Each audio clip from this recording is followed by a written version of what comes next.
Мен бүгін ушул видеону Кытай мамлекетиндеги Ханчжоу шаарынан сиздерге тартып чыгарып атам.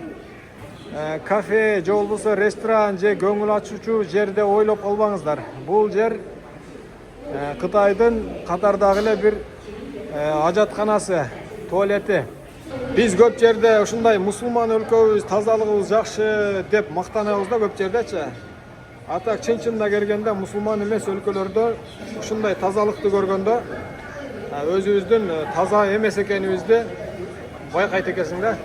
Биз тазабыз деп эле баягындай оозубуз менен айта берген менен иш жүзүнө келгенде мынандай жерлерди көргөндө биздин тазалыгыбыз бул жерде эчтемке болбой калат экен. Видео чыгарып аткан блогерлер, видео чыгарып аткан журналисттер, биз Кытай өлкөсүндөгү чоң имараттарды, чоң курулуштарды тартып эле биз Кыргызстан ушундай өнүгүш керек экен деген видеолорду акыркы күндөрү аябай көп чыгарып калдык да. Анан мына окшогон ажаткана маселеси дагы айта кете турган, биз үлгү ала турган нерселери Кытайда аябай көп да. Алыбыз жетпей турган нерселерин асылы бербей, мынага окшогон ажатканадан баштасак дагы болгудай. Мындай жакшы кармап турабыз деп бизге түшүндүрүп берип атат туугандар. Ар бир ушундай ажатканада смен менен иштешет экен, саат биздин Кыргызстандын ушундай ажатканаларын көрсөң, кире турган болсоң, канчалык тез чыкканга аракет кыласың.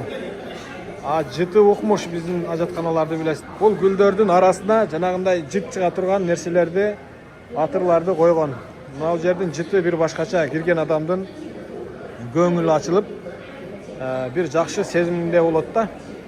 Анан бул жерлерге колду жууйт экен, мына бул жерге каалоочулар бутту жууп кетет экен. Ар бир ажатканага кирген адам колун, бутун, анан ичинде душтары дагы бар экен. Кааласаңыздар, душтарына жуунуп, таранып, таптаза болуп чыгып кетсеңиздер дагы болот. Анан ойлоп калбаңыздар. 1 сом пул, 1 сом тыйын алынбайт бул жакта. Каалагандай жуунуп, пайдаланып, чыгып иштетип жүрө берсеңиздер болот. Эми мындай ажатканаларга дагы биз жакын арада жетип калабыз. Мына жердеги робот, робот тазалап жүрөт. Ар бир кирип чыккан адамдын аркасынан мындай жууп тазалап, туалеттин ичине чейин кирип тазалап турат экен.